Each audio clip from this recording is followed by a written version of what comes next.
తిరుపతి విష్ణు నివాసం దగ్గర తొక్కిసలాట జరిగింది. ప్రస్తుతం మృతుల సంఖ్య 6కు చేరుకున్నట్టుగా తెలుస్తోంది. 9 మంది దాకా రుయా ఆసుపత్రిలో చికిత్స తీసుకుంటున్నారు. ఇదే అంశానికి సంబంధించి పూర్తి అప్డేట్ అందించడానికి మా మోహన్ ప్రసాద్ సిద్ధంగా ఉన్నారు ఫోన్ లైన్ లో. మోహన్ ప్రసాద్, ప్రస్తుతం చికిత్స తీసుకుంటున్నటువంటి పరిస్థితి ఏ విధంగా ఉంది వారి పరిస్థితి? నల్లిని ఘటనలో ఇప్పటి వరకు అధికారికంగా 6గురు మృతి చెందినట్లు కొద్దిసేపు క్రితం టీటీడీ చైర్మన్ బిఆర్ నాయుడు ప్రకటించారు. మరో 25 మంది వరకు కూడా క్యాజువాలిటీలో ఉన్నట్లుగా కూడా తెలిపారు. వారికి మెరుగైన చికిత్స అందించేటటువంటి ప్రయత్నం జరుగుతుందని కూడా చెప్పారు. ఇక రేపటి రోజున సీఎం చంద్రబాబు నాయుడు తిరుపతికి చేరుకోనున్నారు. ఆసుపత్రిలో గాయపడినటువంటి క్షేత్రఘాతుల్ని పరామర్శించున్నాను అన్నారు. అదేవిధంగా మృతి చెందిన కుటుంబాలకు ఎక్స్గ్రేషియా కూడా ప్రకటించబోతున్నట్లు టీటీడీ చైర్మన్ బిఆర్ నాయుడు కొద్దిసేపటి క్రితమే తెలపడం జరిగింది. మరోవైపు ఈ మొత్తం వ్యవహారంపై కూడా సీఎం చాలా సీరియస్ గా రియాక్ట్ అయ్యారు. అధికారులకు సంబంధించి తీసుకోవడంతో ఇలాంటి జరిగిందని కూడా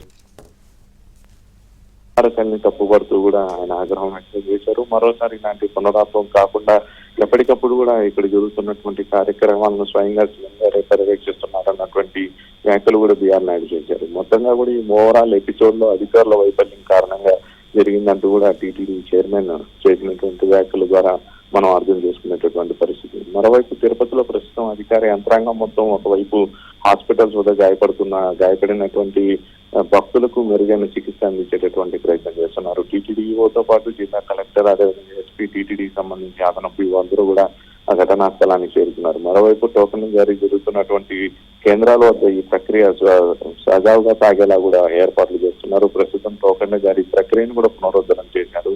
క్యూలైన్లో చేరుకున్నటువంటి భక్తులకు టోకెన్లు జారీ చేసేటువంటి కార్యక్రమాన్ని ఒకవైపు నిర్వహిస్తున్నారు. మరోవైపు గాయపడినటువంటి భక్తులను మెరుగైన చికిత్స అందించేటటువంటి ప్రయత్నం చేస్తున్నారు. ఇప్పటి వరకు 6గురు మృతి చెందినటువంటి నేపథ్యంలో మరొక 25 మంది భక్తులకు సంబంధించి కూడా క్యాజువాలిటీస్ ఉన్నటువంటి నేపథ్యంలో వారిలో ఎలాంటి ఇబ్బంది లేకుండా మెరుగైన చికిత్స అందించేటటువంటి అంశంపై టీటీడీ ప్రస్తుతం దృష్టి సారించింది. Right Mohan Prasad, thanks for the update. పలువురు భక్తులకు తీవ్ర గాయాలైన వారందరినీ కూడా హాస్పిటల్కు తరలిస్తున్నటువంటి దృశ్యాలు ఒకవైపు మనం చూడొచ్చు.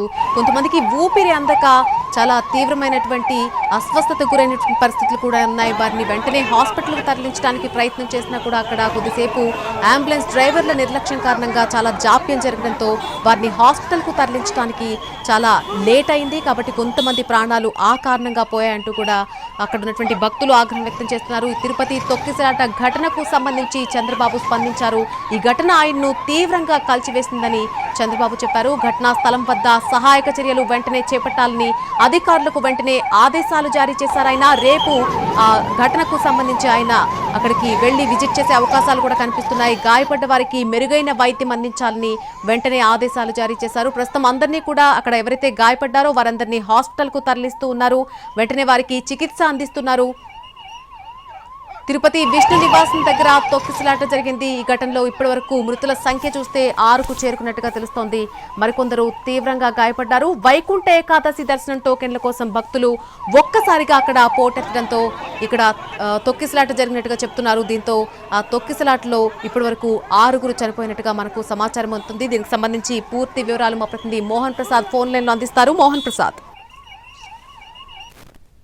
టోకెన్ల జారీ ప్రక్రియలో పెను విషాదం చోటు చేసుకుందని చెప్పుకోవచ్చు. టీటీడీ చరిత్రలో ఎప్పుడు ఇలాంటి ఘటన జరగలేదనే చెప్పవచ్చు. ఇవాళ రోజు టోకెన్ల జారీ చేస్తున్నటువంటి సమయంలో క్యూలైన్ల వద్ద తోపులాట్లు జరగడంతో విష్ణు నివాసం వద్ద ఒక మహిళా భక్తురాలు మృతి చెందింది. తమిళనాడు రాష్ట్రం సేలం చెందినటువంటి మల్లికగా గుర్తించారు. మరోవైపు బైరాగపట్టిడి వద్ద ఉన్నటువంటి కేంద్రం వద్ద జరిగిన దుర్ఘటనలో ఘటనా స్థలంలోనే 3 మృతి చెందారు. అటు తర్వాత హాస్పిటల్లో చికిత్స పొందుతూ మరో 2 మృతి చెందినట్లు అధికారికంగా ప్రకటించారు. ఇప్పటి వరకు కూడా ఈ మొత్తం ఘటనలో 6 మంది మృతి చెందినట్లుగా కూడా టీటీడీ యంత్రాంగం ప్రకటించడం జరిగింది. ఇంకా రేపటి రోజు గాయపడినటువంటి ప్రస్తుతం 25 మంది వరకు కూడా తీవ్రంగా గాయపడ్డారు. వారికి మెరుగైన చికిత్స అందించేటటువంటి ప్రయత్నం చేస్తున్నాం. ప్రస్తుతం గాయపడినటువంటి భక్తులను అటు స్విమ్స్ హాస్పిటల్ తో పాటు తిరుపతి రుయాకు తరలించారు. అక్కడ వారికి అందిస్తున్నటువంటి చికిత్స కార్యక్రమాలను ప్రత్యక్షంగా కూడా పర్యవేక్షించే బాధ్యతను టీటీడీఓతో పాటు జిల్లా కలెక్టర్ వెంకటేశ్వర్కు అప్పగించారు. మరోవైపు గాయపడినటువంటి భక్తులకు అవసరమైతే మెరుగైన చికిత్స కోసం ఉన్నతమైనటువంటి హాస్పిటల్స్ కూడా తరలించేలా ఏర్పాటు చేయాలని సీఎం చంద్రబాబు నాయుడు కూడా కొద్దిసేపటి క్రితం టీటీడీ అధికారులతో పాటు చైర్మన్ బిఆర్ నాయుడుతో మాట్లాడుతూ ఆదేశించడం జరిగింది. మొత్తం ఎపిసోడ్ పై టీటీడీ అధికారుల వైఖరిపై కూడా సీఎం చంద్రబాబు ఆగ్రహం వ్యక్తం చేసినట్లుగా కూడా బిఆర్ నాయుడు పేర్కొనడం జరిగింది. మొదటి నుంచి కూడా కార్యక్రమం నిర్వహణను చాలా లైట్ గా తీసుకున్నారు. కార్యక్రమానికి పకడ్బందీ ఏర్పాట్లు చేయడంలో వైఫల్యం చెందారు. లోటుపాట్లు ఉన్నటువంటి అంశాలను గుర్తించే ప్రయత్నం చేయలేకపోవడంతోనే ఇలాంటి ఘటన జరిగిందన్నటువంటి భావన సీఎం చంద్రబాబు వ్యక్తం చేశారన్నటువంటి వ్యాఖ్యలనైతే టీటీడీ చైర్మన్ బిఆర్ నాయుడు పేర్కొనడం జరిగింది. మరోవైపు స్వయంగా బిఆర్ నాయుడు కూడా అధికారుల వైఖరిపై ఆవేదన ఆగ్రహం వ్యక్తం చేశారు. మొదటి నుంచి కూడా అధికారులు నిర్వహిస్తున్నటువంటి కార్యక్రమం పట్ల తనకు కూడా కొన్ని అనుమానాలు కలిగాయి. పోలీసులను కూడా అప్రమత్తం చేసేటటువంటి ప్రయత్నం చేశాను. దాదాపు 5,000 మంది పోలీస్ సిబ్బందితో ఈ మొత్తం కార్యక్రమం నిర్వహణకు పకడ్బందీ అయినటువంటి ఏర్పాట్లు చేశాం, పూర్తి స్థాయి బందోబస్తు ఏర్పాటు చేశామంటూ కూడా పోలీస్ అధికారులు కూడా పేర్కొన్నారు. కానీ జరగరాని దుర్ఘటన అయితే జరిగిపోయింది. దీన్ని ఏమీ చేయలేని పరిస్థితి నెలకొంది అని చెప్పి కూడా టీటీడీ చైర్మన్ పేర్కొనడం జరిగింది. ఈ విషాద కార్యక్రమం నేపథ్యంలో తను షాకు గురయ్యాను, వారిని వెంటనే పరామర్శించేటటువంటి మనోధైర్యం కూడా కలగట్లేదన్నటువంటి ఆవేదన అయితే టీటీడీ చైర్మన్ అయితే వ్యక్తం చేస్తున్నారు. మరోవైపు రేపటి రోజు సీఎం చంద్రబాబు నాయుడు తిరుపతికి చేరుకున్నారు. ఉదయం 11:45 గాయపడినటువంటి క్షేత్రఘాతులను స్వయంగా పర్యవేక్షించనున్నారు. వారికి అందుతున్నటువంటి వైద్య చికిత్సల పట్ల ఆయన సంతృప్తి వ్యక్తం చేయకపోతే వెంటనే వారిని మెరుగైన చికిత్స కోసం ఉన్నతమైనటువంటి హాస్పిటల్ తరలించేటటువంటి ప్రయత్నం కూడా చేయబోతున్నారు. మరోవైపు మృతి చెందినటువంటి కుటుంబాలకు ఎక్స్గ్రేషియా ప్రకటించేటటువంటి అంశం కూడా రేపు సీఎం చంద్రబాబు ప్రకటించేటటువంటి అవకాశాలు ఉంటాయని కూడా టీటీడీ చైర్మన్ పేర్కొనడం జరిగింది. Right Mohan Prasad, thanks for the update.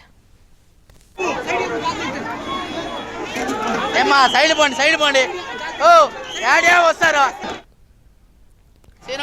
రేపు ఉదయం 5 గంటలకు వైకుంఠ ఏకాదశి సర్వదర్శనం టోకెన్లు జారీ చేయనుంది టీటీడీ. అందుకోసం తిరుపతిలోని 8 కేంద్రాల్లో 90 కౌంటర్లు అనేవి ఏర్పాటు చేశారు. అలాగే తిరుమలలో ఒకే కేంద్రంలో 4 కౌంటర్లు పెట్టడం జరిగింది.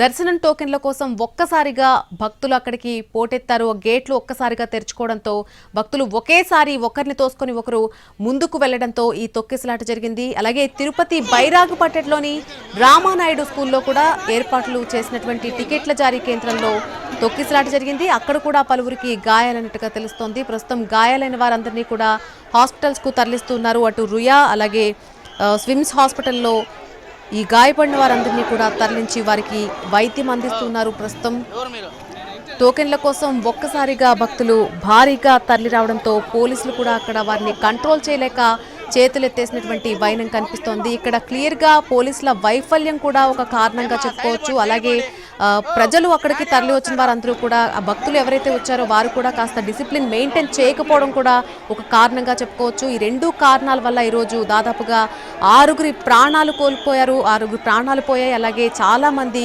విపరీతంగా గాయపడి ఊపిరందక చాలా తీవ్రంగా అస్వస్థతకు గురై హాస్పిటల్లో చికిత్స పొందుతున్నటువంటి పరిస్థితులు కనిపిస్తున్నాయి.